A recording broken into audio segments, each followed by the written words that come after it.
Our next speaker is Bill Wood, followed by Barbara Chan and Buddy Akasich.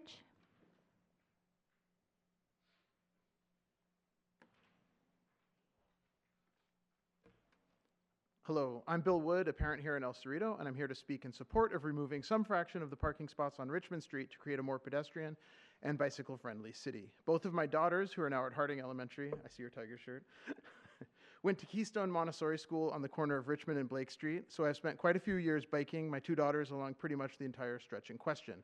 To be clear, I never biked with my kids on the Richmond. I only biked on the Greenway with them, but I did sometimes bike on Richmond when I was late to pick them up to get there faster. You would be shocked how much faster it is to bike along a street that doesn't have a stop sign every single block when you're actually trying to get somewhere, when you have a job, when you have kids you're trying to drop off.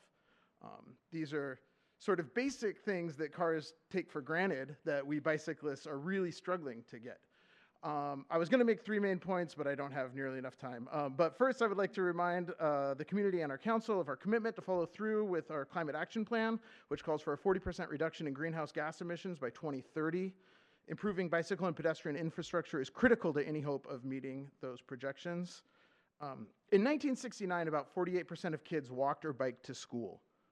Today, only 15% of kids walk or bike to school. It is a tragedy, honestly. We have a community of people that try every day to get our kids to school walking or biking, and it's great, it's awesome. But the number of cars out there makes it harder and harder. It's like we're stuck in this vicious feedback cycle. It's like the harder it is to bike to school, the less people bike to school, the harder it is to bike to school. And we have to make these changes to get out of that feedback cycle, to get our community back to where we're actually out there as pedestrians and cyclists. And I know it's going to cause some pain. We're going to lose some parking spots. But we have to figure out ways to work with all parts of the community.